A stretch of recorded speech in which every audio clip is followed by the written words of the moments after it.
Welcome to the Intriguing Beings podcast with me, Roo Chater. Season 2, Episode 12, with Rob Whittall. Hey everyone, I hope you're well. It's kind of crazy times at the moment. I think I recorded the last intro on March the 10th, which was a little while ago. And that was just as things were starting to go a little bit strange.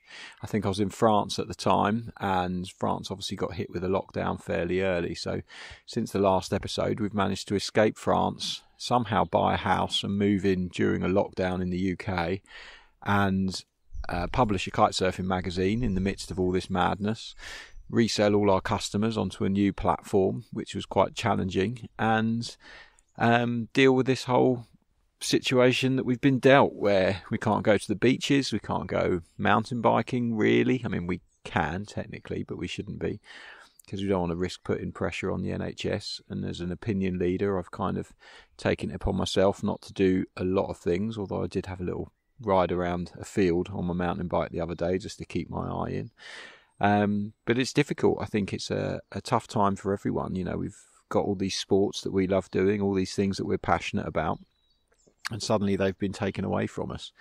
And I really hope it doesn't last too much longer, and you know, we find a way back to some sort of normality. I'm sure if you're listening to this, you're probably about sick of not doing all the things you love and all the things you enjoy doing, but perhaps when we get let out, we'll be more passionate than ever and appreciate the sports that we do even more than ever. And that's what we've got to look forward to. Personally, I can't wait to go kite surfing or ride my motorbikes or ride the mountain bike properly. Obviously, with my past history of breaking my legs, I don't want to put the NHS under any pressure, so cycling's been off the cards for me. But yeah, it'll be interesting when we get back out there. I think that first session, whatever it is, whether it's a surf or a swim in the sea or a kite surf or whatever, you'll be enjoying it perhaps more than the first, more than the last, and perhaps it'll be one of the most memorable sessions we'll ever have. It's interesting because it's something that our generation's never really had to deal with, and it's something that might not happen again in our lifetime. Perhaps it will change the way the world is forever. Who knows? I was just chatting to a friend, and last year I think I flew 55,000 miles around the world, which is a hell of a carbon footprint. And this year so far I've flown to Geneva in February, and that's it. So certainly from my perspective, my carbon footprint's going to be way down, and that's probably a good thing for the planet, for everyone, because we're all in the same situation. But it's just also very sad for the people whose jobs are affected in these industries and people who are affected by it greatly. You know, I don't know anyone that this hasn't touched and affected. So there we go. This is the lockdown edition, except that's all I'm going to say on the matter, really. The podcast that I've got for you today is an absolute gem, and I don't want to say this without upsetting anyone I've interviewed previously or anyone I've got coming up on this podcast, because as I said, I've got a few interviews lined up, and now that the magazines are published, I've got a bit of time to get them out, so I'm going to try and get a few of these out on a more regular basis. But this is without a doubt one of my most favourite episodes I've ever done. And when you think of some of the people I've spoken to over the years, it's that's some accolade. But Rob is the kite designer for Ozone, and he's an incredibly interesting guy who has done an awful lot with his life, and he still lives by this kind of motto that he wants to be enjoying himself and living life on the edge, and if he's not out there doing crazy things, then he's just not satisfied. And some of the stuff he does is quite mad. You know, he's been a world champion paraglider, hang glider, incredibly talented BMX rider of the very, very old days, and he also rides motorbikes at competition level, racing in something called the Isle of Man TT. TT stands for time trial, which is essentially riding an exceedingly large and powerful motorbike at full speed around a course that takes about 20 minutes to complete. If you've never heard of it, Google it and be prepared to have your mind blown. but Rob's just got some amazing, interesting tales from all of these adventures that he's been doing, and his outlook on life is a little bit different at times, perhaps, to some other people's, but he certainly seems to have a good handle on how he perceives what we should be doing and how we should be spending our time on this earth. And I think that's really valuable. I really enjoyed chatting to Rob. We recorded this last year in Hood River, and it was just a really interesting conversation. I've known him for a little while, and it was just nice to finally pin him down and have a chat to him. And I know he was a bit apprehensive about doing it, but I really did value the time that we had, and it was really nice. It just naturally turned into a very enjoyable chat after the first few moments, as he relaxed into it, shall we say.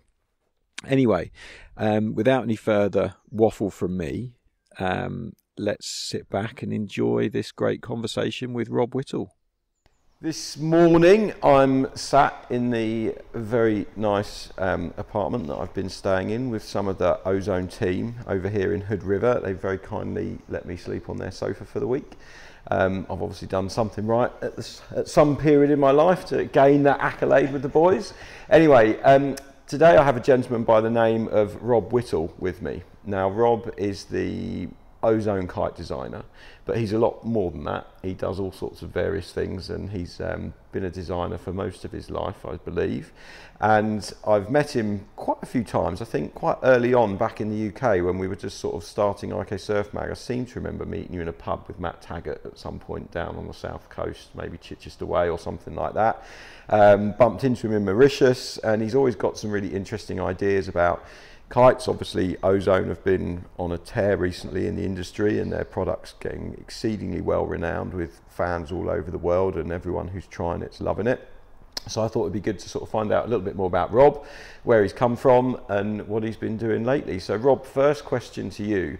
I know paragliding was a huge part of your early career in action sports, but was that kind of the first thing that you got into in water sports, action sports, or were there other things that you were doing as a kid? Well, first off, Roo, thanks very much for inviting me.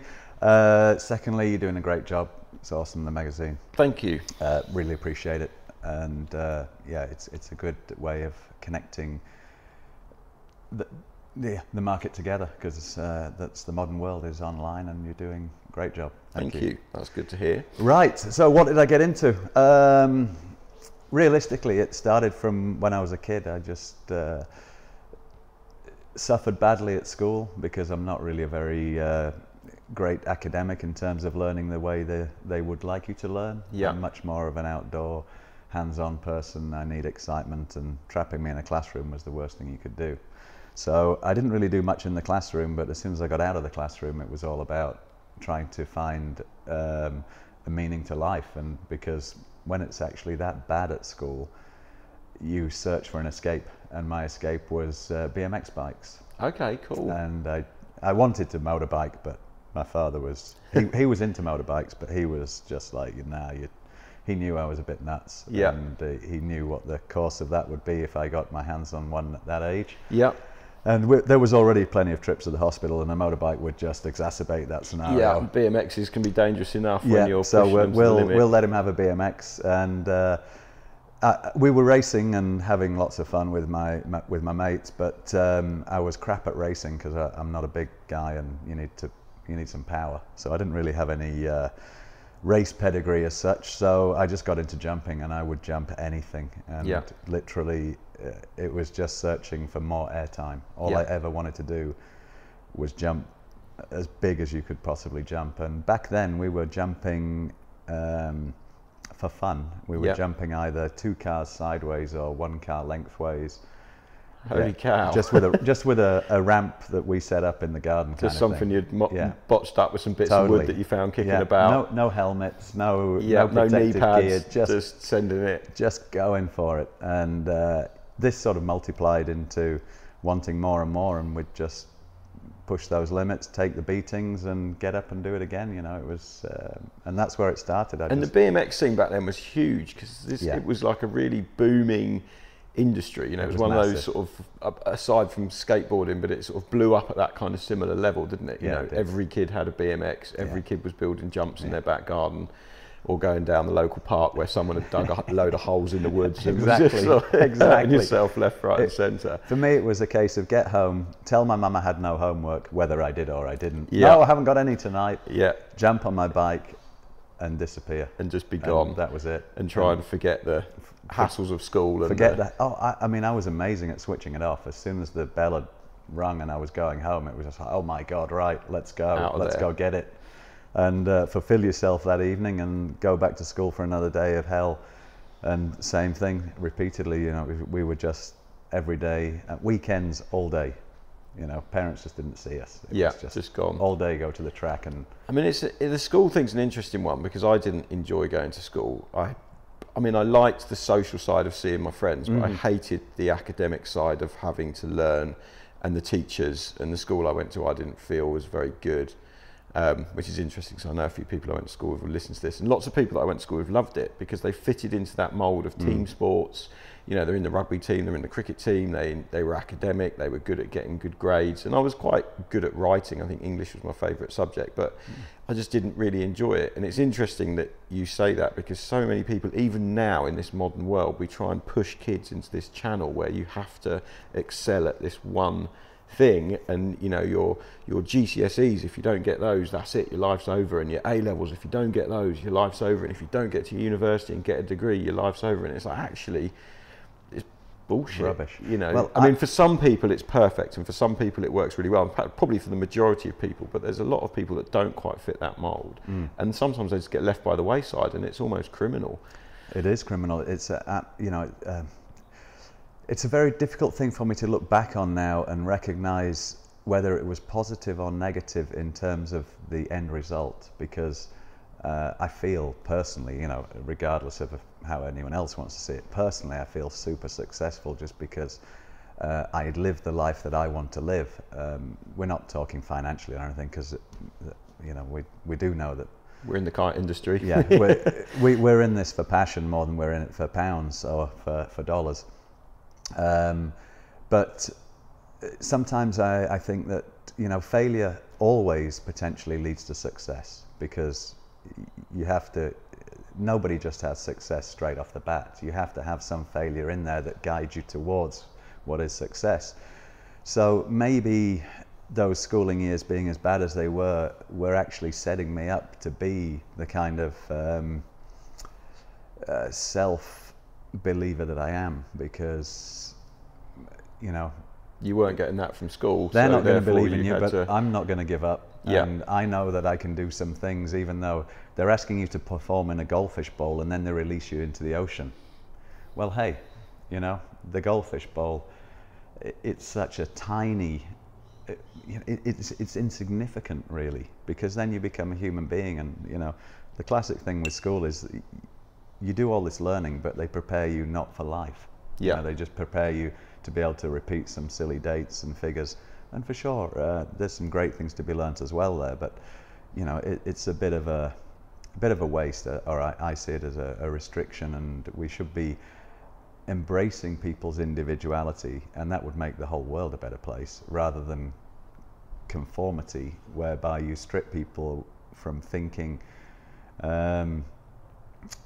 even logically sometimes. You know, we get indoctrinated with archaic ideas and archaic systems when we are obviously in, you know, life is a fluctuating, always changing scenario. Around the corner. Why do they do that? But, you know, who knows? Who knows? It's an interesting topic, and it's one I think that still gets overlooked even today. I've got a cousin who's a singer, and she did a post recently about, you know, school's not the be all and end all, because, you know, she was terrible at school and, you know, failed all her grades, but, you know, she's followed her passion, which was singing and dancing, and she's doing really well at it, which is great. And I think, you know, you mentioned passion there, and I think as long as you're passionate about something, you know, if you just want to sit around and do nothing and, you know, you've got no goal or no focus in life, then that's, you know, perhaps not a great place to be, because things like depression and things like that can set in. But as long as you've got a passion for something, and that could be school, it could be learning, it could be being academic, or it could be sports, or you know, playing team sports or action sports or whatever. As long as you're passionate about something, I think that's the real key to you know, success, because then you can find happiness. Yeah, and passion leads to drive, and if you've got drive, then chances are, so long as you keep on the path of what you believe in, then some form of success. And like I say, success doesn't have to be measured by anybody else, it's only measured by yourself. Yeah. And so long as you keep that in perspective, and don't worry, because you also find that, hey, you're in this thing on your own anyway. So long as you don't really care what anybody else thinks, and you just get on doing what you want to do and be who you want to be, chances are you'll end up happy and successful in whatever you choose to do. Yeah, good things will come from it. So you're riding your BMX, not enjoying school. How did you get into design? Because you know, was that a passion from early on? Were you designing the ramps? Were you designing your own BMXs, or was it something that came later? No, it's actually just something that came later. Back in those days when I was riding bikes, my father was seriously into hang gliding. Okay. He was into hang gliding and motorcycles. I couldn't have a motorcycle because it was too dangerous, but he bought me a hang glider on my 16th birthday because that was fine. Yeah, you know, I don't know how. And hang gliders were really safe back then. I'm not sure. I'm not sure of the logic in there, apart from the fact that at that moment that was his passion. But it turned out to be the best thing that ever happened to me, because actually, although the BMX was a part of my freedom as a kid, when I was 16 and got these hang gliding lessons, it was like being given.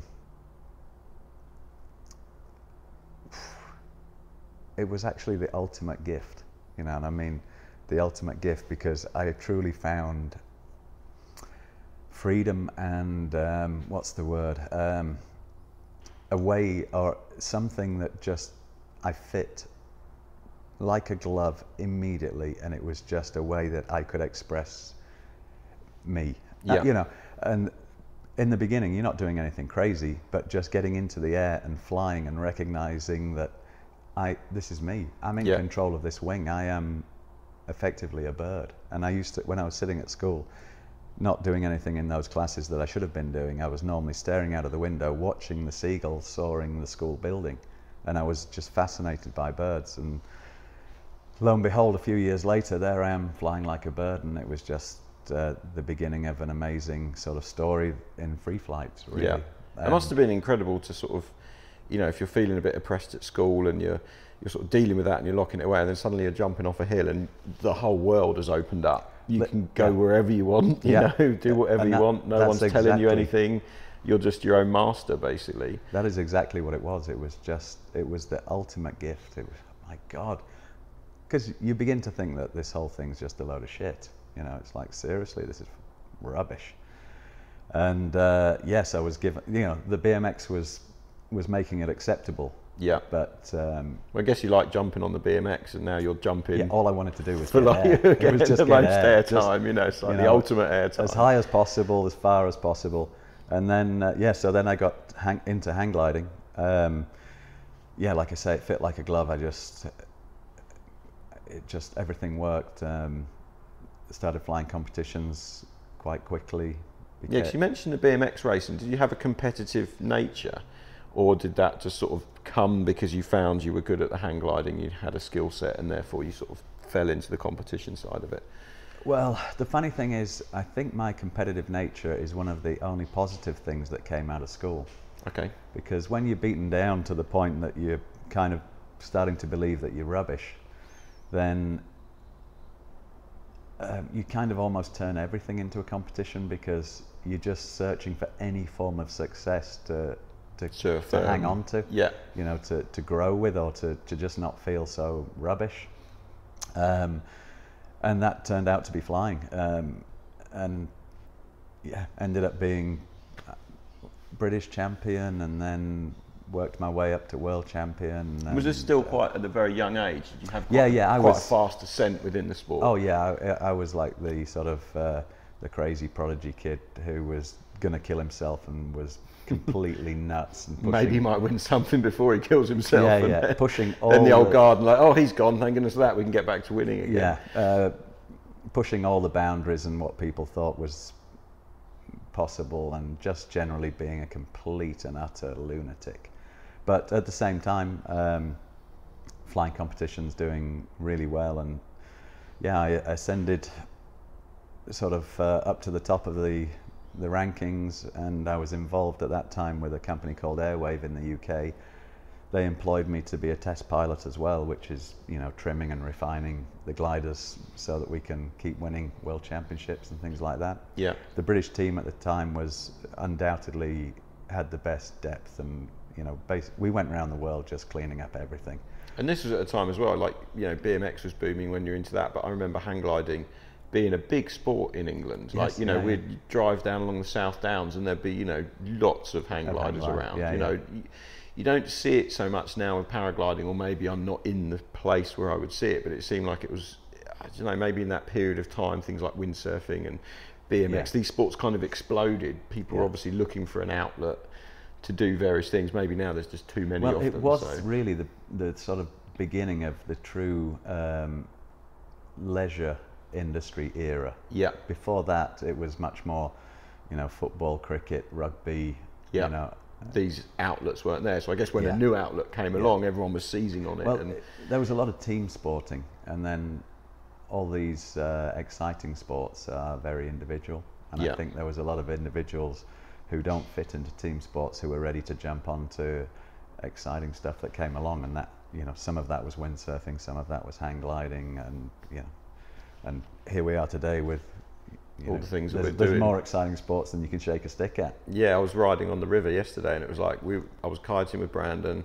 There were loads of people kiting, there were loads of people windsurfing, there were people downwind paddleboarding, there were people downwind foiling, there were people out on wings. It was just like, look at all these people in this space using various tools just to have a good time, you know. Yeah, it's beautiful, I got to say. It's very inspiring to recognise that, my God, you know, if you put your mind to it, you can really occupy it just having a great time. Yeah, you can fill quite a lot of hours in a day, can't you? Yes, you can. So did you ever have any like near misses with a hang gliding? You're obviously a bit of a gung-ho young pilot. Was it, you know, you're pushing the limits? Were there a few times and you were like, oh, that was close? Yeah, I had lots of them, but somehow I was young, flexible, and incredibly lucky. I mean, incredibly lucky. Some of the stuff that happened, too detailed to go into, but unheard of things happening, and literally walking away from things that you shouldn't have walked away from. Unfortunately killed other people, and I just kind of bounced and got up and, holy shit, don't do that again. Yeah. Right, let's carry on. Yeah, found the limit of that boundary. Yeah, exactly. Not going to push that. But you know, again, it was that connection. I just had that feeling, and that was what got me into the design and into the testing side of things. And once you're in testing, that slowly turns into design, because you kind of know what needs to be changed. And the only missing component, I guess, is you explaining that to the designer versus you getting the skills the designer has to then make those changes. Yes, and but that didn't happen in hang gliding. After a few, I'm one of those people that needs to be continually stimulated, and the stimulation for me is the learning period, and I love the accelerated learning period. To me, there's nothing more satisfying than being rubbish at something, because that means that you have the most fun in your learning, because step by step you have the most potential to improve. Yeah. So you take that on board, and you know how it is. You get given something new that's addictive, and it doesn't matter how rubbish you are. You just put the hours in because it's so much fun learning and learning and learning. Once you're good, kind of the fun's gone because you're good. The learning plateau tails off. It's harder to improve every time. You get frustrated. And you've had the experiences, so then I want the next thing. So after a few years of sort of 8 years of hang gliding, pretty much full on all the time, I just moved into paragliding because that had arrived, and straight away paragliding was sort of just another fairly easy sport for me because I was flying, and it was just transferring some skills, and ended up in testing and working with designers, and slowly you realize that a lot of designers don't want to listen to their test pilots. They just think they've got it figured out, and it starts to get frustrating. And yeah, eventually when we started Ozone, it just so happened that suddenly there was an opening. I had loads of knowledge. I knew how to use the program, and next minute, here we go. You're into it. Ever since then, it's been good. When you started paragliding, it's a very similar sport to hang gliding, but I remember the sort of the issue with hang gliding, you'd see people driving around with them on their cars. They're big, you know, aluminium poles, bits of cloth. They were quite agricultural in their design, and I guess even the wing shape, okay, it's a delta wing, but you know, it's sort of like you're limited by the spars and various things, whereas you know, a paraglider is almost, you know, the shaping, the design of it you can do, there's, you know, the bridling, how you do things, it's almost like a whole other world, but it fits in the boot of your car.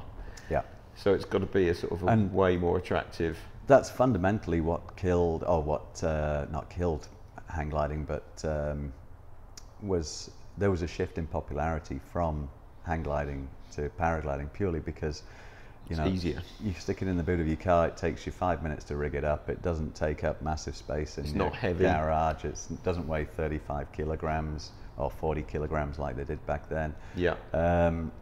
And you can go on a cross country, you know, you can land 100 kilometers away and hitchhike back and with all your gear, and you're good to go. With a hang glider, you land 100k away, first you hitch back and get your car, then you drive back again and pick up the glider, and then you drive back again to get home. So it's just you've suddenly done 400k. Just here you can jump on a train, you know, with all your kit, and you're back and jobs are good. And so that was what was definitely appealing for many people with the paraglider. And how sketchy was it? Because with all new sports, we're seeing it with the wings now, where I think in 5 years we'll look back and go, God, they look pretty funky, you know, you know, we'd got that completely wrong. And it happened in kiting, you know, 2-line kites, they do sort of look similar, but we sort of settled on almost like design parameters that seem to work, where most people are making good things. So those early days of paragliding, were there some sort of, you know, you're testing the things, were there some pretty dodgy wings coming out that you were having to jump off a cliff and sort of go,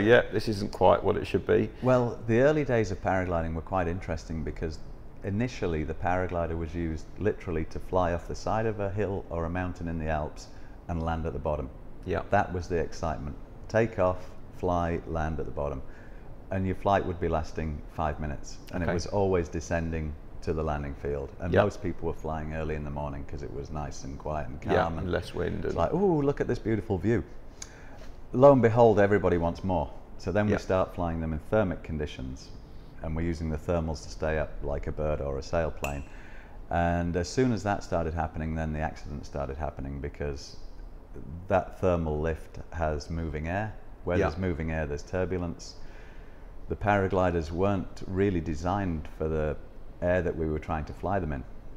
So they were collapsing in the moving turbulent air, not reopening, people hitting the ground. Suddenly what was this amazing, massive sport across the whole of the Alps was killing for lots 2 of people. years, had this you know, was just huge following and loads of people doing it. And as soon as it started to sort of thin a few out through these accidents in turbulent conditions, it got a pretty bad reputation very quickly, because, you know, there was sort of, for a few years there in the early 90s, there was a decent amount of people getting killed or seriously injured, you know, throughout the spring, summer seasons.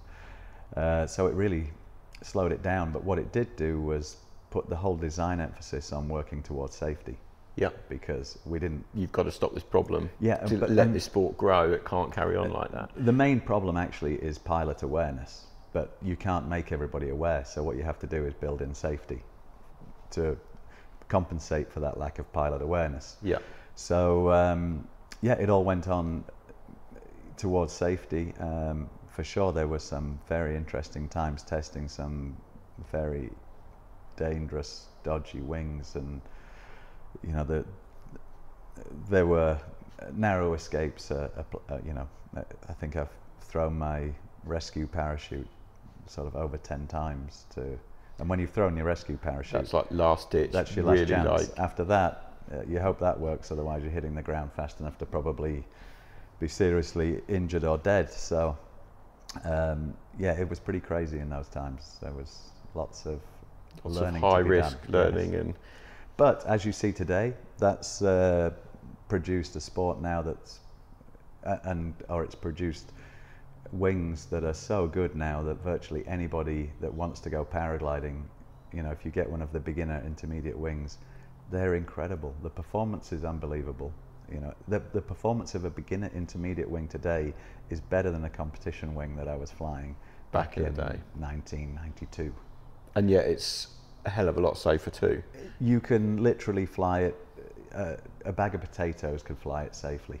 You know, the pilot is almost irrelevant. Yeah. You know, it's going to fly well. That's so amazing, isn't he's it? only steering it to the landing field. Because Ian Hannay's just learned, hasn't he, with his Yes, son? yes. And he was telling me a little bit about that, and it just sounded like, you know, I know Tom Beaton as well, who's the Ozone rep in the UK. He learned, I think, last year or 2 years ago. Right.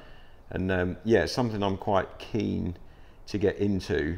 Unfortunately, Mary and I decided to spend money on motorbikes 2 years ago instead, so that's just hoovering all our spare cash. That's not a bad option either. Which isn't a bad option, but I was chatting yesterday with Brandon Scheid, and he's, you know, as a kiteboarder here, and he's just learned to fly, and he's paragliding and speed winging around all these hills. And he was just sort of telling me about it, and I think it's one of those sports I always thought, oh well, I'll do the motorbiking now, and then when I get a bit older I'll get into it. And then Brandon said something interesting yesterday. He said, well, I want to be an old paraglider, but I also want to be an old experienced paraglider that is a good pilot. Yeah. And I think it's got to be one of those sports where just the amount of time you spend in the air is just giving you experience, and it's just not one of those sort of fast learning things. It's just, you know, hours that you're putting in, I guess. Yeah, well, to me it's quite simple. There are sports that are, you know, and kite surfing is one of them, that are basically not life-threatening. Yeah. No matter how hard you do it, you're fundamentally safe, you know, and it's one of the reasons I like it, because you can crash like a lunatic and you get away with it. It's all good. Once you start sort of dabbling in sports that can kill you quite easily, because gravity doesn't take any prisoners, it takes more dedication. And whether you're racing motorbikes or flying hang gliders or paragliders, these kind of dangerous sports, they require you to be in them and doing them regularly, so that you are keeping these skills current. It's not the kind of thing that, oh, I'll just go for a quick fly today and have a dabble. If you're dabbling at it, the chances are you're going to get a slapping sooner or later, because you shouldn't dabble at them. You've got to be fully committed. Be committed, enjoy them. They are fantastic. They'll bring you more satisfaction than you can believe, but you have to respect them. And something like kite surfing, and you know, I'm not saying it doesn't need respect, but it doesn't need a life-threatening type of respect. It just needs I got to be a bit careful, mainly for the other people, not for yourself. Whereas when you go do those other sports, it's really for you. Yeah, you you've better really watch got out. to be thinking about it. Yeah. And so you started with Ozone. Was that with the paragliding division, or was it when you started? Was it with the kite side of things? No, I started Ozone with the two partners because we were kind of sick of the market and the people or the companies in the market just sort of profiteering and not worrying about the sport of paragliding. Yeah. Because we were very involved in the sport then. We were, you know, in the British team and winning all this competitions kind of stuff. And you want your sport to be well represented, and we didn't think it was being well represented, and there was too much emphasis on making money and not enough on nurturing the sport in the right way, and not enough on safety and so on and so forth. So we started Ozone to be different, really, and to do what we thought should be done, and it turned out to be great. And I'm pretty happy to say that, hand on heart, Ozone has, not only Ozone, but Ozone has done a really good job on improving safety and perception and knowledge, and you know, it's a company that is sort of dedicated to giving back and feeding the business, not the business, but the sport with the kind of knowledge and responsibility that people should have for it. You know, if you're in the business, you should be responsible for the business and the sport, and make those things as good as possible for your own sake and for the public's sake, really, as well. How hard was it in those early days of the company to sort of break into the paragliding market? I mean, were there some pretty established players that you were going up against who obviously probably had some good backing and things like that, and then here's, you know, three guys decide to set up a company based on passion and, you know, not so money driven and let's give back to the sport? Was that quite a difficult process? Because I imagine, I was chatting to someone yesterday about their business that they set up, and it's like you go from being a rider or a test pilot or something, and then you go, oh yeah, you know, I'll start this business, and then once you get into it, you're like, whoa, there's a whole lot more going on here, that, you know, the manufacturing, the testing, the distribution, the sales, you know, all these things. It must have been quite tough. It was relatively tough. Fortunately, at that time, I was very well known and super prominent. Yeah. Mike, one of my partners back then, was British team leader. Okay. Very good accountant, so he took care of that side of the business. We started it on a shoestring. We had absolutely nothing. We had to borrow some money from friends, and for 3 years we didn't pay ourselves a penny, kind of traveling around on nothing, you know, just making it work. It was through dedication and belief and passion that it all happened. But the other partner, Dave Pilkington, was amazing with the sort of the development side of manufacturing and getting the products to where they needed to be. And the whole thing, it was a struggle, but we were very lucky that we started it when we did, with who we started it with. And as I said to someone the other day, there was not even any talk of business. Yeah. There was purely, you know, we didn't care about profits or anything. We were just solely into it, just making it happen. Yeah. You know, it wasn't, there was no idea of the future and where we're going to be or whatever. It's now just put 100% into what we're doing now, and we'll see where it takes us. And it's taken the paragliding to, I think I can confidently say that the paragliding department, or the paragliding side of our company, is in a very real, organic way, has grown to be pretty much one of the biggest, most respected manufacturers, because we've got really great product and we're not trying to force it down anyone's throat. You know, the Ozone philosophy is, you know, if people like it, they'll fly it, and it works. Yeah.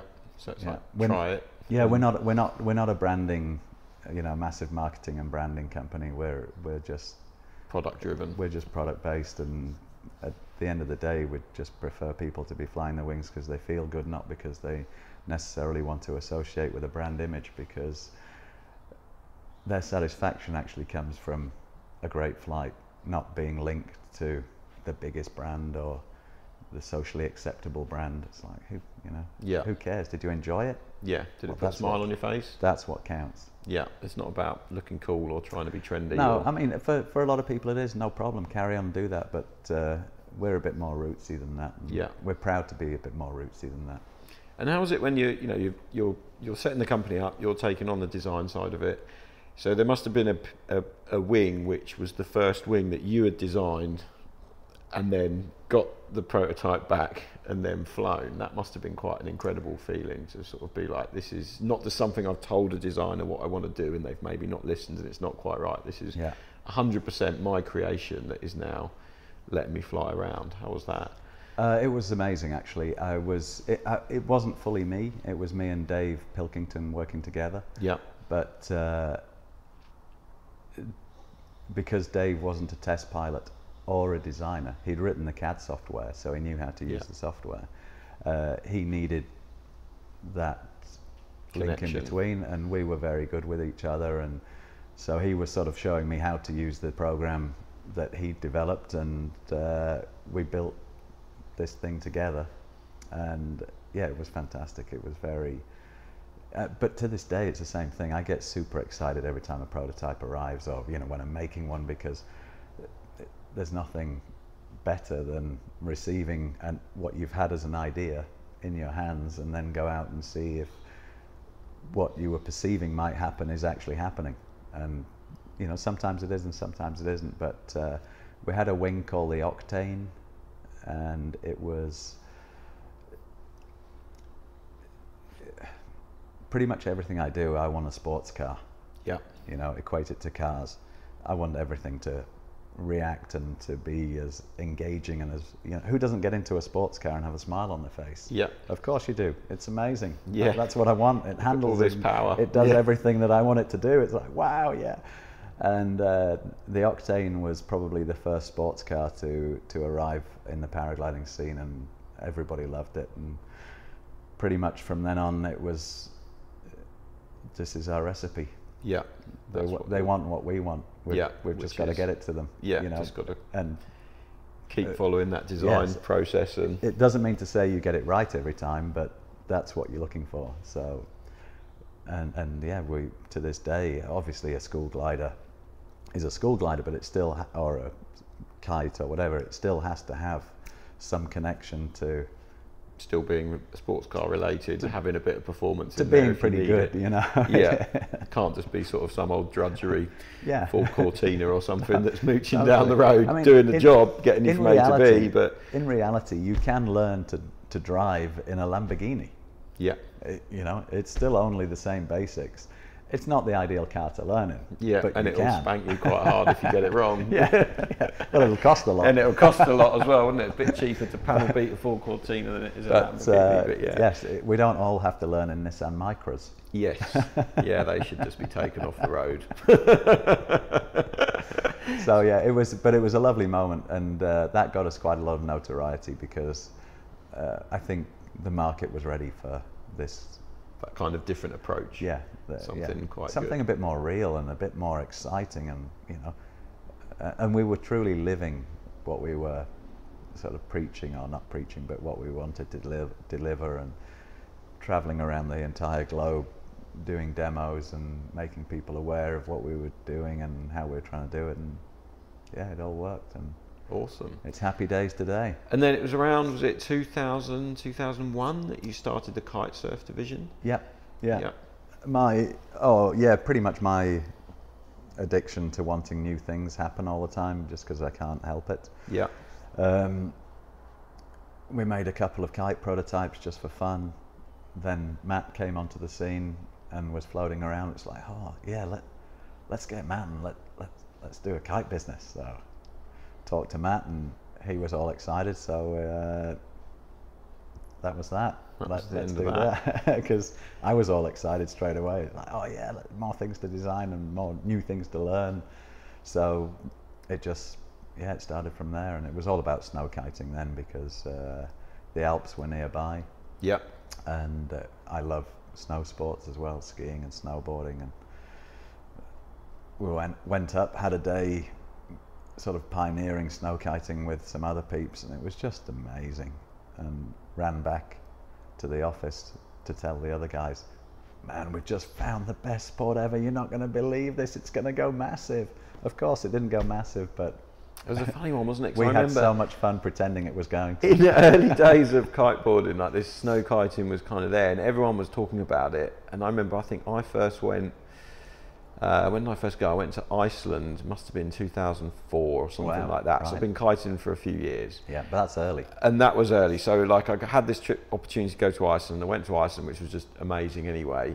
We were only there for a weekend. I think Iceland Air covered all the flights. So we rocked up with kiteboarding gear, snowboards, boots. They paid for all the excess luggage. And because we knew it was expensive, there was 4 of us on the trip. I think it was Chris Ball, Neil Hilder, myself, Ian Gray, and also Dave Sims doing the photos. And so we just said, well, it's really expensive over there and we all want to have loads of beers, so we'll just take like 2 or 3 crates of beers each and 2 bottles of rum each. So in our, like, I've never packed a bag before that weighed sort of like 90 kilos, yeah. But there's like 3 crates of Stella, rum, all this stuff, kites, all the gear packed in, and off we went to Iceland, and we were super excited. And it's, you know, it's Iceland, it's mind blowing. We met up with this local guide who had this truck that was, you know, jacked up on these massive wheels to go up the glacier and everything, and he took us this little... I even remember the article. Yeah, and it was... The massive truck is massive, now... the massive truck that drove over the glaciers. So we sort of go up to a little pad, we're staying there, we're drinking all our beer, having a great time. There was a lake out the front, we were kite surfing on the lake, and then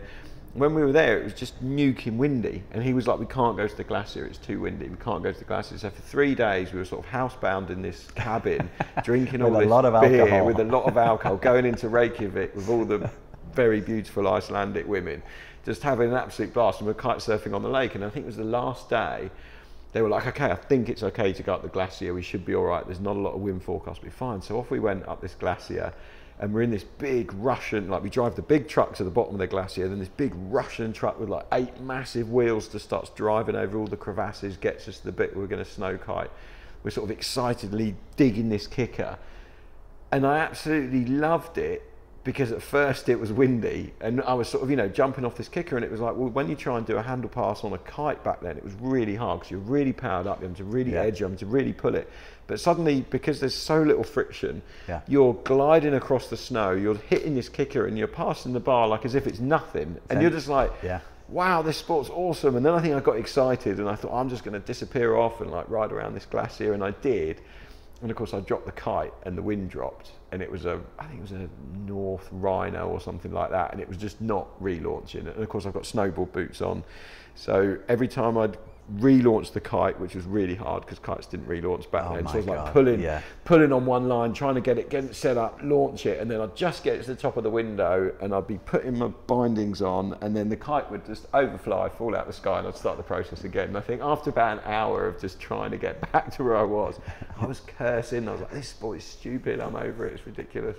And I think I did eventually get back to where I went. I was like, where have you been? I was like, oh, you know, crashed the kite. And I didn't go for about another year. And then I went to the Pyrenees to go snow kiting, and I sort of told a few people how awesome it was and how great it was, and it was going to be brilliant. And of course we get to the Pyrenees, and then, you know, there was just no wind, and we were at this airfield which was had become famous for snow kiting. I had a friend that I used to work with Sunsail, and he had said, oh look, I've bought this chalet, it's in the Pyrenees, I'm seeing all these people snow kiting, you've got a kite magazine, come have a week, let's go and do it. And it's windy all the time, it like funnels down this valley, there's always people snow kiting. So of course we went there, we took Christian Black, the photographer, my brother went, so the 3 of us went, we were all amped on it, we built a massive kicker, we were going to jump across the road, and it didn't blow the whole week.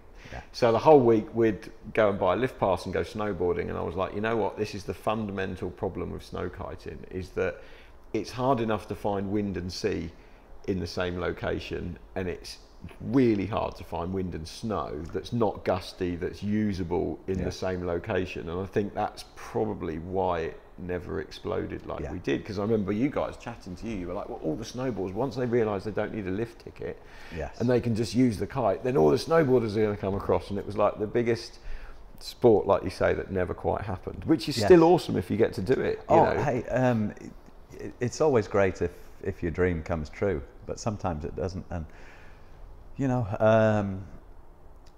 I can safely say that because of our dedication to snow kiting, it took us to some incredible places. We had some unbelievable times. You know, we're all paraglider pilots. We were flying off everything. You know, jumping off mountains, cruising. Huge jumps, flights, ripping around in beautiful powder fields, as you know, far as the eye can see.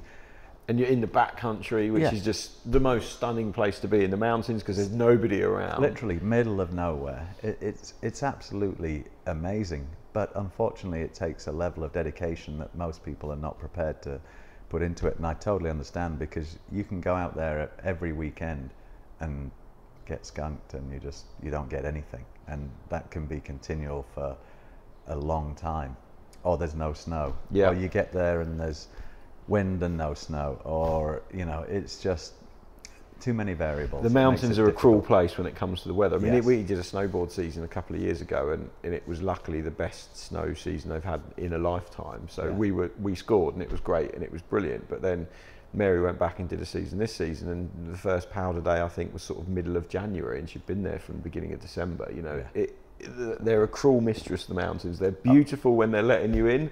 When they're not wanting to play, you're just like, this is So it didn't go huge, but it doesn't matter, because it's still there. And for those people that do enjoy it and love it and are passionate about it, it is very special. You know, it's a great way to, if you're in a winter spot, it's a great way to take advantage. You know, winding nowadays, especially with the equipment, because it is so good, winding up the side of mountains, landing at the top, free skiing or boarding down, throw it back out, do it again. I mean, that's pretty good. Yeah. That is you're not hiking, you're not having to like fairly snowshoe into the back No. country, you're getting up the mountain pretty damn quick. Oh, well, I mean, literally at the Col de Lotteret, where we used to do a lot, I moved to Briançon to spend my time snow kiting and developing, so-called developing, but in fact you're just going out every day to fulfill your own desire. But you know, it was crazy because you'd see the people that had set off at 6 in the morning skinning up, you know, some slope there. You'd arrive at 8:30, you know, sun's coming up. We don't want to go and make it uncomfortable and be out in the cold, but let's wait till the sun starts coming up. Great, you're there at 8:30. They've already been going for 2 hours. You've overtaken them in 10 minutes. It's crazy. You're at the top before they've even got 3/4 of the way up. You've got the fresh lines. You've ruined the face. You've ruined the face by the time they arrive at. You're kind of like, well, sorry guys, but this is what we're doing now. Yeah. You know, get on the program. This is the new thing. It is nuts, isn't it? And you think actually because the skinning is becoming even more popular, that's really boomed. Like, you know, randonnée is what they call it in France, isn't it? And they're really into it, and split boards for snowboarding and stuff like that. And you just sort of think, well, actually there's this tool that you're all missing. Yes. That you're really all missing, because if you're going off to hike 6 hours into the mountains to then have one run down, you could be having 6 runs down and done by lunchtime. Yes, exactly. And it's odd that it hasn't transcended that, because obviously when snowboarding was more about going on a ski lift, I could very much see the ease of, well, it's just you pay your money and you're at the top and you can do endless runs and it's just instant fun and you can plug and play. Whereas actually now with, you know, how much that ski touring and split boarding has come to the fore, maybe it's a bit like the wing, you know, that we've seen here. Like now the hydrofoils are there, the wings come of age, and so maybe now, you know, that market has grown for the split boarding and the ski touring. They'll maybe start to go, oh, you know what, a kite. That could be a good idea. Yeah, but at the same time, it almost doesn't matter if it doesn't happen sort of big style as well, because again, unfortunately, it takes skills. Yeah. And you can see what the good guys are doing, and it is incredible. But if you think you can just throw it out and get dragged up a mountain, not going to happen. Well, good luck. And hey, if you're that guy with loads of skills and you can do that, fantastic. But there's a lot of things you need to know. Yeah. I mean, I look at the videos, and I've spent a fair bit of time in the backcountry, and I just think this is the last place I'd want to be holding on to a kite. You know. Yeah. Well, I'm still, you know, my big thing is that I prefer flying kites than I do. You know, I'm not really a go to the top and land type of guy. I'm a go to the top and then do massive jumps and try and fly down, because I've done plenty of sliding on the snow. Yeah. So I'm there for another reason. I love the big view. I love cruising up the side of mountains into really unusual places, but I just want to fly with the, you know, and jump and mess around with the kite up. I'm not bothered about landing and like, packing it up and then skiing down. Done that. Yeah, done that. It's all right. Let's mess around with this thing. See how high we can fly. Well, I guess it's marrying, you know, kiting and paragliding, isn't it? Like you say, when they're jumping off the mountains. And snowboarding, And snowboarding. Skiing, it's all the sports I love together. All those sports you love, just chucking them all into one. Yeah, why would you want to ride the powder down when you can just soar over the top of everyone? And putting you into an amazing location, you know, somewhere unique, totally out the back with pristine environment around you. I mean, it's pretty inspirational. And as a company now, Ozone, you've got a pretty wide product range across, you know, you do speed wings, paragliders, kites, paramotors. Then there's a whole, you know, within all those things, there's a whole range of products. Yeah. And I always think one of the things I like most about the brand is the fact that you've got this factory in Vietnam where you make all your own products. Yeah. And that's quite a rare thing in this day and age. It's an incredibly rare thing in this day and age, you know? Yeah, I don't know how many there are actually who sort of do what we do, but in terms of brands. But it was undoubtedly the best decision we ever made, and that was down to Dave Pilkington. And did that come because when you started Ozone, you were getting your wings manufactured by another manufacturer, and then that always brings problems, doesn't it? Whether they're copying your designs and selling them to other people, or the production's not quite what you want, and they're making mistakes, and it becomes frustrating. So it was a kind of born out of a necessity to. Yeah, it came out of the fact that paragliders need to be certified for them to be, and that certification means that everything is measured. Yeah. Lines are measured, distances are measured, and when you can't get continuity in those measurements, basically things can be out of certification.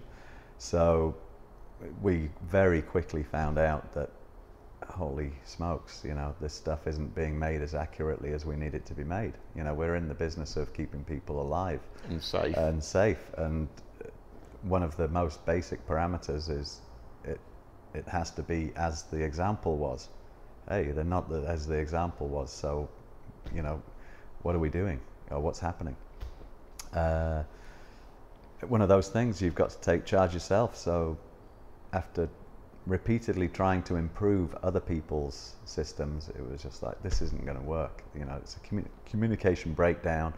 You have to be dedicated to wanting to deliver a better product. Yep. They're just interested in making money, as many as possible, and not really attention to detail. That was it. We'll start our own. So we started our own, which was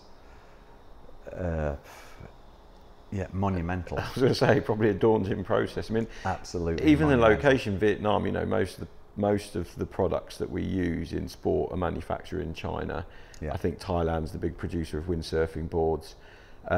But yeah, so how did you come about with deciding where to go? Who was instrumental in kind of setting it up and making it happen? Dave was the main man. Yep. And the reason Dave chose Vietnam, because we could have gone anywhere. The wages are higher in Vietnam than they are in China. Yep.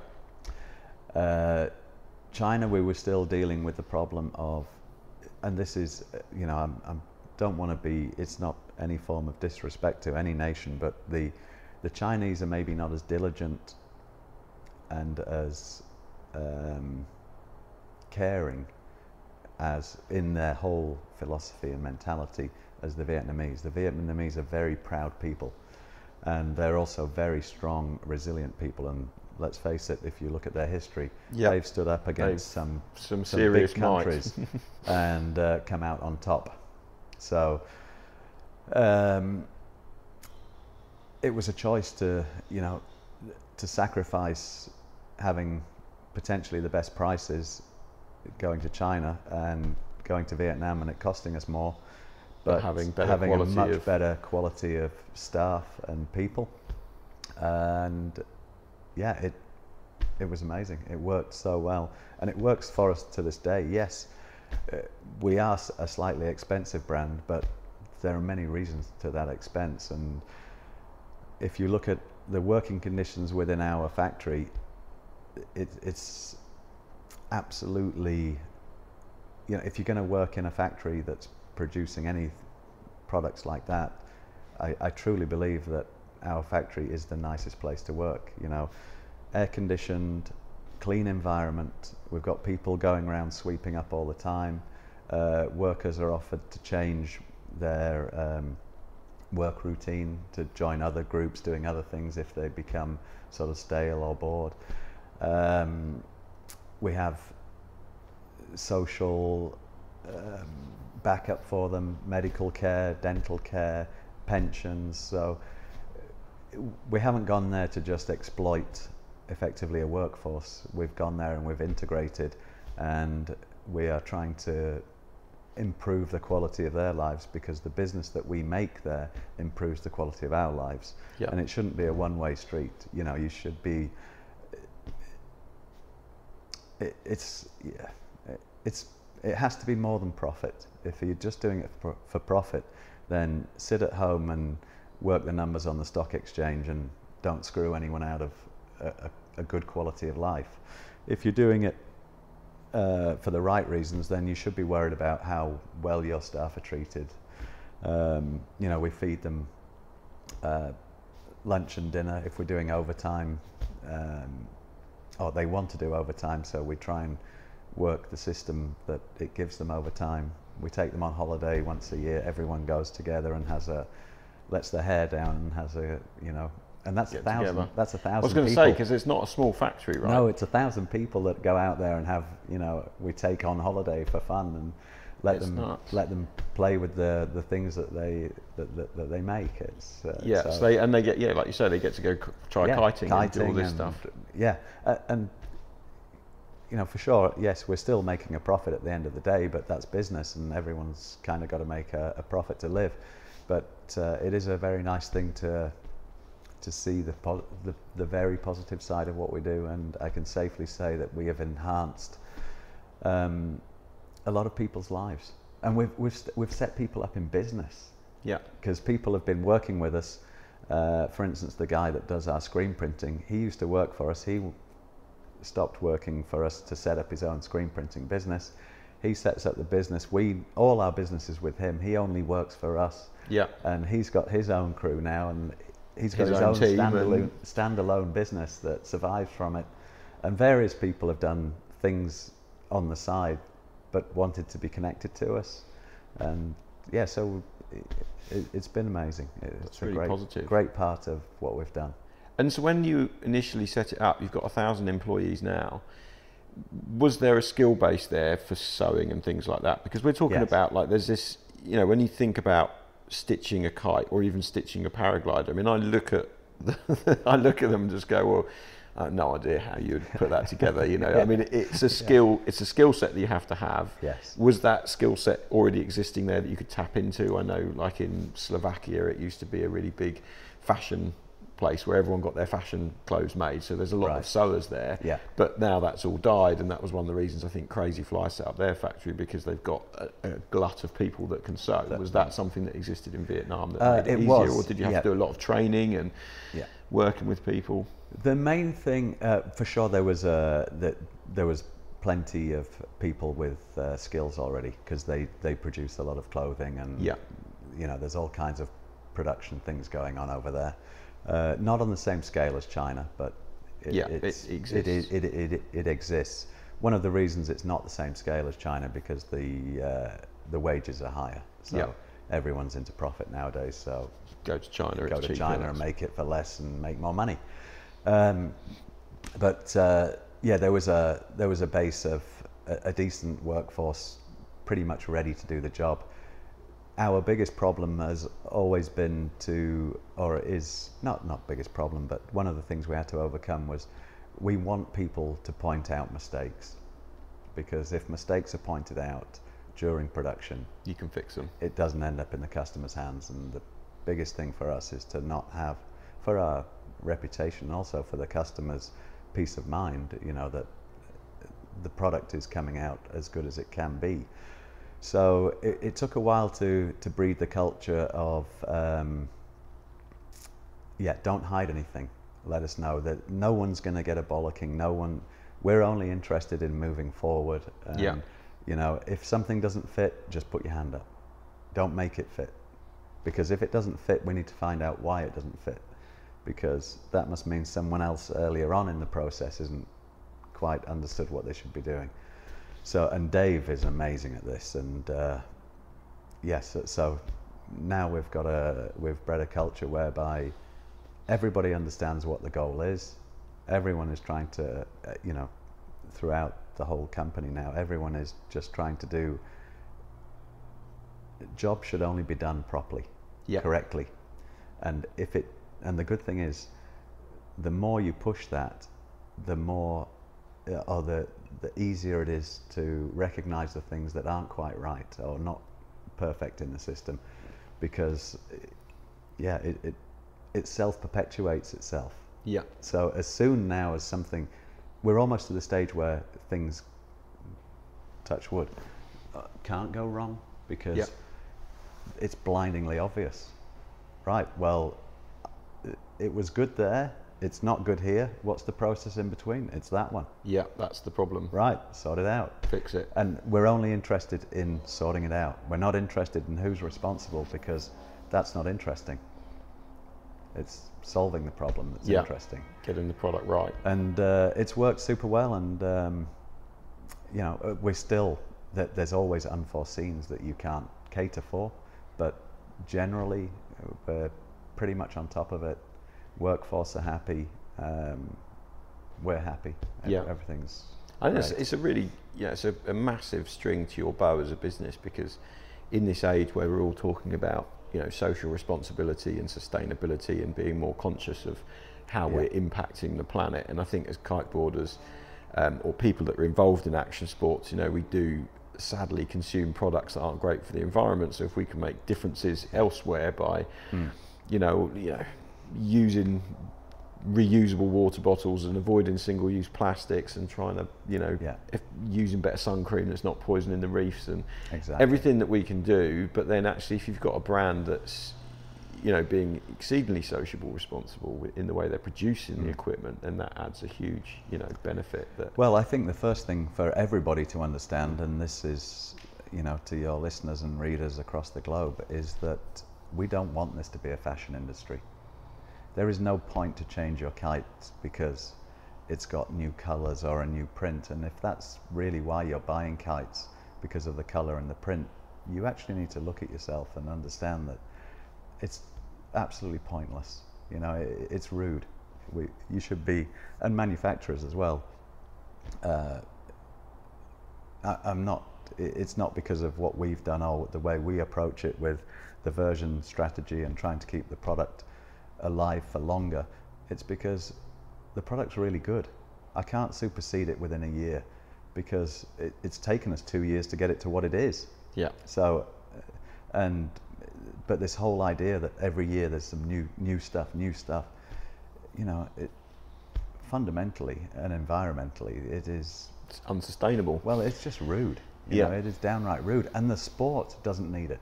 We don't need to be a fashion sport. The whole sport should always be a product-based sport.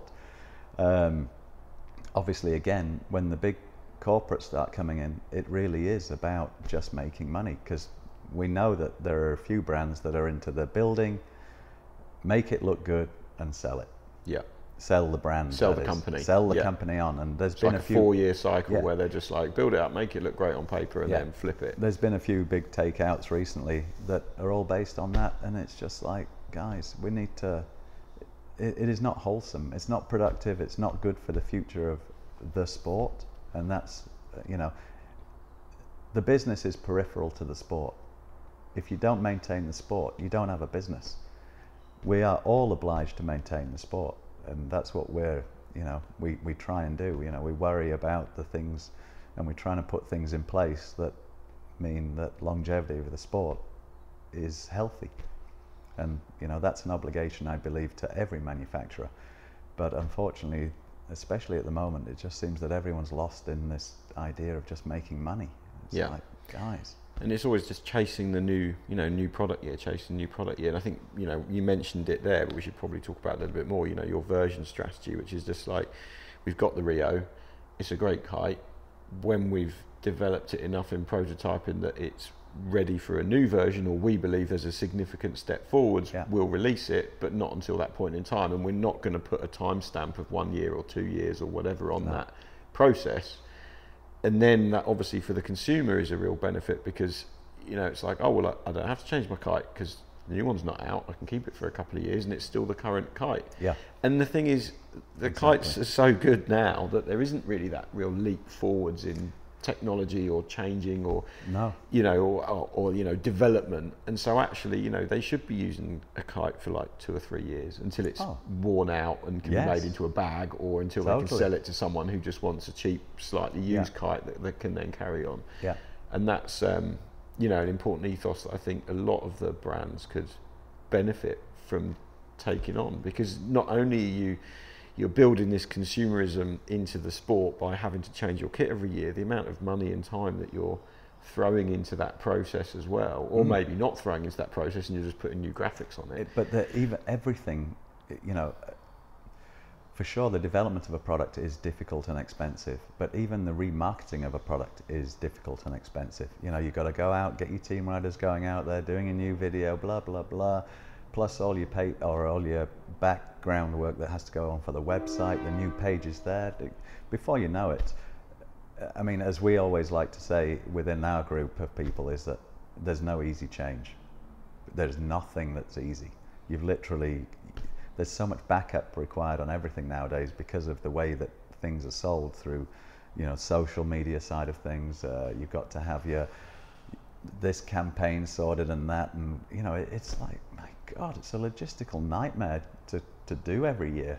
You know, the Virgin strategy happened because we didn't want to keep up with what they were trying to do. We couldn't keep up with it. It makes no sense keeping up with it.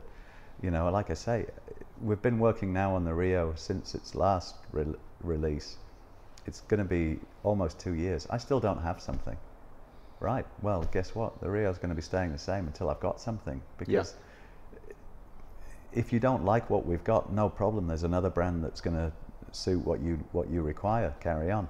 But we can't bring something out for the sake of bringing something out. There's no need. You know, we know people like it, and you know, same with all the models. Unless we've got something better, there's no need to waste your time. Yeah. And we don't want to waste the customer's time or waste resources on making a load of hype about the same thing. You know, it's why bother?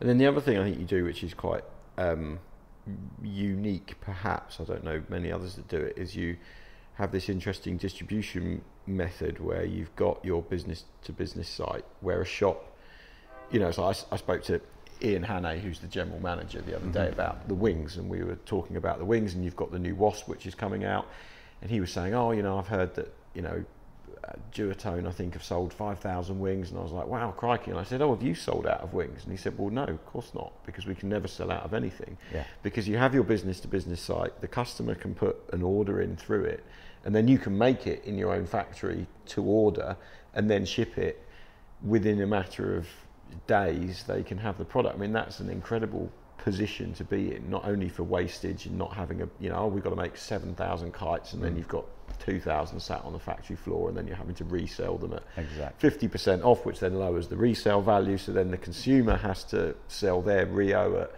you know, half of 50% because you can buy a new one for 50% off. You know, that's a really interesting proposition. When did that sort of process come about, and how hard was it to implement?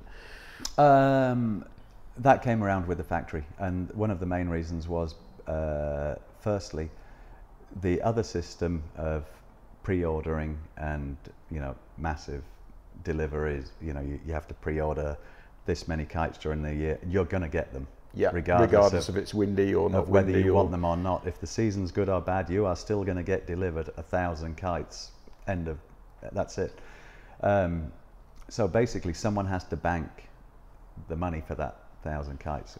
We are such an organically grown company from nothing. We don't have that kind of financial stability behind us. We're very much a self-made company, so we can't afford to bank everybody. We don't want to bank everybody. It's not our responsibility to bank people. If you take away the potential for banking people, suddenly the reseller has to become responsible about his reselling. It makes sense. You know, if there's no consequence until, you know, you've got to pay 80, 90, 120 days later, you'll do anything until that 120 days is up, and then suddenly you're like, holy shit, sell everything for whatever we can, we've got this bill to pay. That is not responsible business, not on anybody's scale. And so yes, we do what we do, which is basically we produce to order only. That way there's no excess, there's no flooding the market, there's no price slashing halfway through the year because you realize we're not going to sell this stuff. It's a classic of, you know, the big manufacturers are selling supposedly 35,000 kites. They might be selling 35,000 kites, but what they're not telling you is we sold 10,000 actually at the right price, and we've sold, you know, 25,000 at any price. To get them gone out the store. That is not good business. That's not good for your customers. It's not good for your second-hand values. It's not good for your initial value, because you are basically devaluing your own business. Why would you do that? But hey, it's just a different model. We don't believe in it. They do. Carry on. We'll just keep doing what we do. And you know, we're not trying to be the biggest brand or sell the most, because we're not interested in that. We're just interested in producing product that people enjoy. Yeah. And if they can connect with what we do, and you know, like I say, we're obviously not a marketing machine. We don't have a €50,000 marketing budget, and you know, we're never going to put that much money aside anyway for that kind of thing. We're much more interested in being proactive, educating, giving good product, having a better business system, having a sustainable business system, looking into, you know, or trying to maintain a healthy link and chain from manufacturing through to retailer. Yeah. Because in the long run, we hope it's going to pay off for everybody, not just us. We hope that these big companies understand what we're doing, see that it's working, and do the same thing, because that would be the best thing for our sport, because then our retailers are in a better position. That means our schools are in a better position. We need schools, because without them, you know, are we no just going to coming expect... into the sport? Yeah. Well, people can come into it, but it's a lot more dangerous for everybody, and then you get a bad reputation because it's dangerous. And so you've got, you know, it's a big picture thing, and it's not an immediate, you know, everybody wants immediate results and financial satisfaction. Well, hey, you can have that, but it means that it might not be there in the future. Yeah. It's much better to look at it, we'll take what we can now, and that's okay, and don't be greedy, but let's make sure that that keeps coming for 20 years. Otherwise, well, we're going to be alive in 20 years, so let's plan for it. Yeah, you know? let's make sure Instead we're still of enjoying things. Mess it up just for today, Yeah, you know, for our a bit benefit short right gain. now. But you know, how many people are good at looking into the future? Not many. Yeah. So it is tricky, isn't it? It's just hopefully we're becoming more socially aware, and that, from even if it's just from a consumer point of view, will filter upwards to a corporate level, and then they'll realise, oh, you know what, people aren't going to buy our products because we're putting all these crap chemicals in our sun cream, or you know, we're just churning out stuff at a ridiculous rate for the sake of it. And then you know, people are realising and going, you know what, I want to be a bit more socially responsible, and I don't need to buy into that. And then hopefully that affects some sort of change. And then the last sort of thing I wanted to ask you about, Rob, which is probably a bit of personal self-indulgence, in that is, you know, you mentioned right at the beginning your dad wouldn't let you ride a motorbike, yet you know, you've ridden motorbikes at the highest level of what an amateur racer can do, which is the Isle of Man TT, which I'm sure most people have heard of, which is the craziest race. If you've never heard of it, Google Isle of Man TT and prepare to have your heart in your mouth. When did you start getting into racing motorbikes and being allowed motorbikes, or was it a time when you just went, no, that's it, I'm getting my own motorbike, sod you? Yes, well, it's one of those things. I got into it when I finally had time to get into it. Yeah. You know, I get very consumed by my next thing, and so up until sort of 7 years ago, I just didn't really have time. I've always had motorcycles around me, you know, road riding and dirt bike riding and stuff, but I'd never been to a track, as you know, a road circuit as such, or a street circuit as such. So I had a track day just on a Ducati Monster at the time, and I was always a bit of a loon on the roads. So, and I've always followed MotoGP. And been really interested. I just love how the rider of a motorcycle is engaged physically in where that motorcycle goes, whereas in a car you're just turning a steering wheel, but on a bike you're leaning off it, you know, you've got to move side to side, you are part of yourself it, around, you're part of making it happen.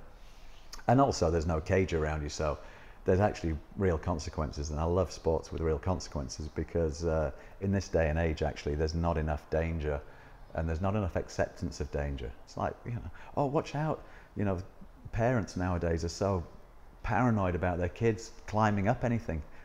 Let him climb up let something the and little fall bugger off. climb up everything. Let him fall off. Okay, He'll learn. There's going to be a broken arm here and there, but don't let your fears be your kids' fears. You've got to go out there and just let this stuff happen. So there's not enough danger. So I love sports that are dangerous, where you get to choose how much you Are going to push much you want to take here. You can walk the thin line, but you're on the thin line.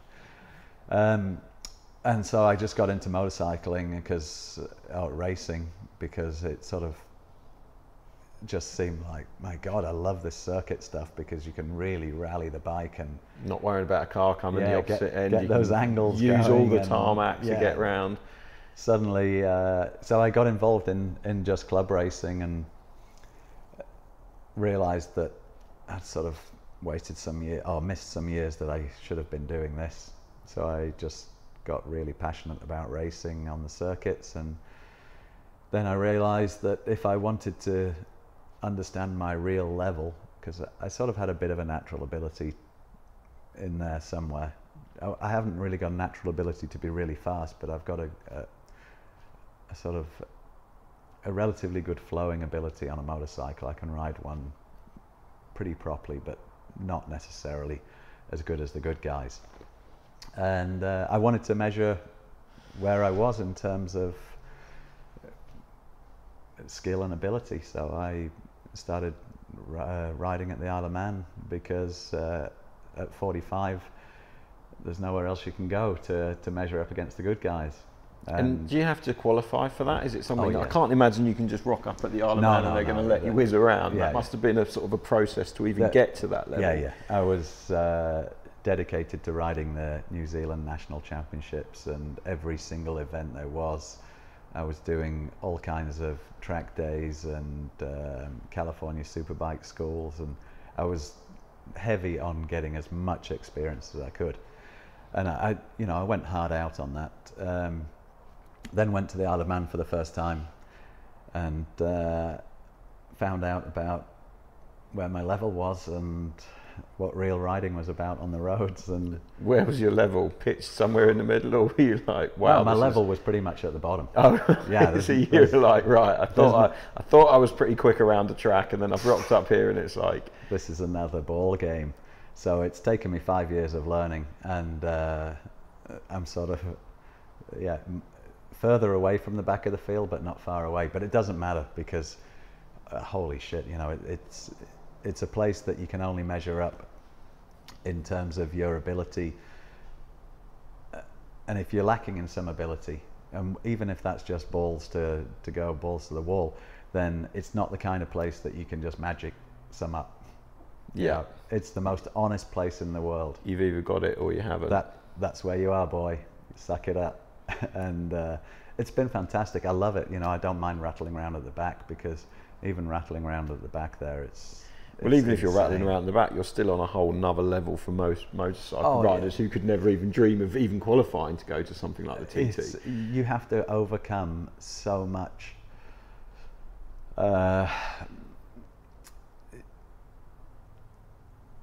There's a massive amount of skills to learn. The course is incredibly long. It's super bumpy. It is mega engaging. I mean, you're basically meditating for, one lap takes you somewhere close to 20 minutes, say, 19 minutes odd. One lap is that long. A race is 4 laps. So you're just... that's a long time to be flat out on a motorbike. Flat out in the zone. And you're averaging speeds. Oh, but so intense, because your life is absolutely on the line, in your hands, and it's so on the line. It's hard to recognize how on the line it is until it goes wrong, and then you're very aware of, and how on the line you've had it go wrong not so recently. I thought I was going to have, because I'm quite a safe rider. I know it's all relative, but I know that I don't have the ultimate ability, so I can only ride to my ability. I don't try and go faster than I'm comfortable with, because I know where that leads, and it actually doesn't even lead to pleasure, because it's scary. It's really scary. So but last year at the Classic TT, I managed I unfortunately got behind someone who had a bit of an engine failure right in front of me. We're in 5th gear, going pretty fast. I didn't have time to do anything because I was just already very close. It was as if he was going backwards right in front of me, just reversing into you. Yeah, reversing into me. But you're both probably doing over 100. Yeah, exactly. Flat out. And I just clipped him, and that sent me off the course. And the next minute I was flying through the air, going past him, flying through the air. Overtaking him. Yeah, overtaking him without my bike, thinking, oh no, I'm not going to finish this race, because I was doing so well. I could have got a top 10 finish, and to me that would have been. I love what goes through your head when you're wiping out and you know it's bad. It's not like, oh, this is going to hurt. It's like, oh no, I'm not going to be able to do that. I've got that booked in. This is really awkward. And then it's tarmac sky. Well, I didn't even have any tarmac sky. I hit the ground head first and fortunately knocked myself out, which was the best thing, beautiful thing to happen. I happened to knock myself out and mess myself up 500 meters from the helicopter. Oh. If you're going to do it. The paramedic was watching the whole thing and was already running before I'd even come to a standstill. You know, I have that particular thing where I was just so lucky. Yeah. You know, I could have easily been dead. Somehow it all came good, and I only broke my back and smashed my foot and had some pretty bad concussion, and that was it. That was it. And I was back 8 months later doing it again. Yeah. I can see why your dad didn't want you to ride motorbikes, Rob. Oh yeah, you know, so can I. You know, honestly, yeah, I'm not fit for a lot of things, but we kind of, it's a bit of a standing joke. I'll always have to push everything to the limit, to my limit.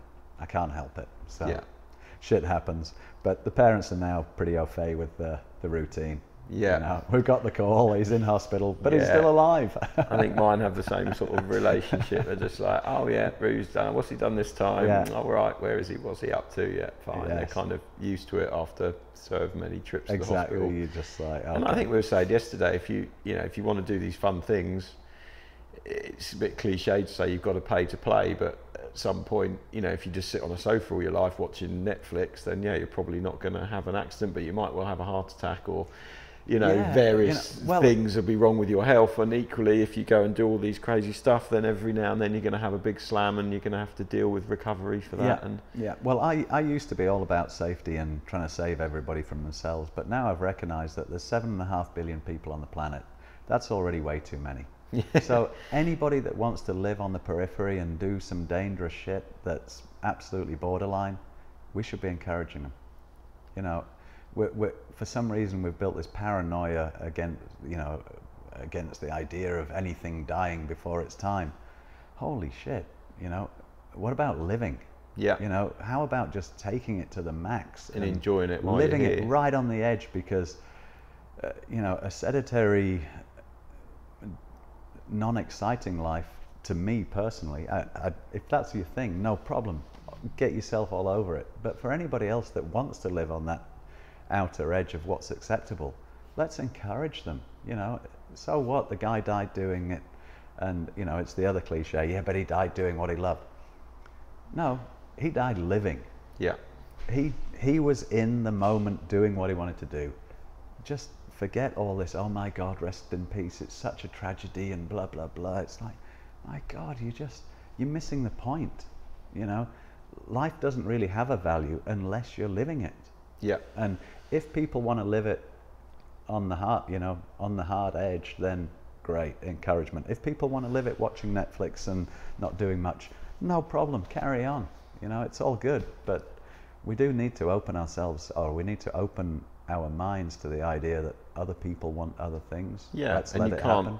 You can't have a sort of, you know, a government then banning the Isle of Man TT because a few people had nasty accidents, because actually, you know, where do you end up? Then we're all just sat around watching Netflix because in 100 years' time, no one's allowed to do anything dangerous. Well, also it's massive amount of perception, you see.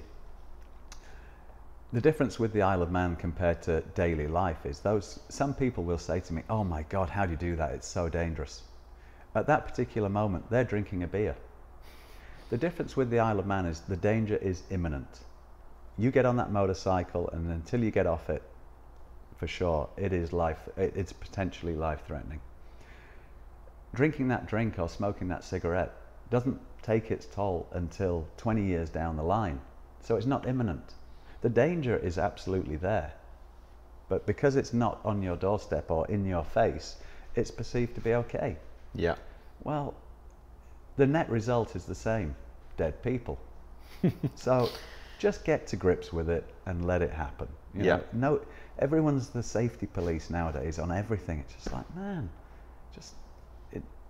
has it affected your life? No. All right, well, let him carry on doing whatever crazy shit he wants to do, you know? I always say, as long as he's not endangering anyone or making anyone else's life bad, crack on, do what you want to do. Exactly. And as long as you're enjoying it, then that's great, bully for you, no matter what that is. If that's, you know, going raving all weekend or driving a car at breakneck speeds around a track or throwing yourself off a mountain in a wingsuit.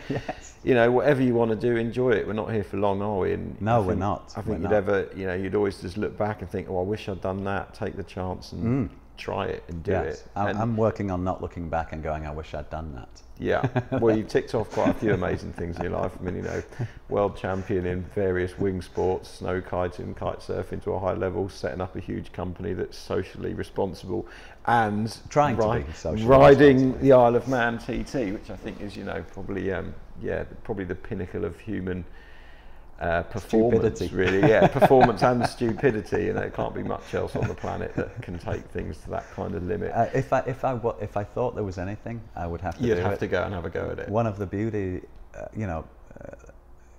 life generally is a massive learning discovery, or I take it as being a big learning sort of experience and a discovery experience, and it's actually. I've always been looking for this thing that gives me this ultimate buzz, and I feel so lucky that I've ended up at the Isle of Man because I don't have to search anymore. Yeah. I believe I'm well qualified of buzz, you know, in understanding buzz factor. I'm absolutely sure that's the top. That's the pinnacle.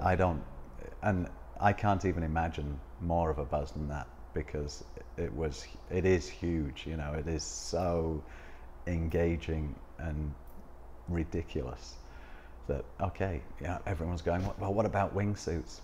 Well, you know, wingsuit flying is pretty cool, but it's not fast. I'm on a motorbike doing 300 k's less than a meter off the ground. Yeah. That's about as perimeter flying as you can get, isn't it? A wingsuit's doing maybe 160k a meter or whatever off the ground. I'm missing 150k, you know. Yeah.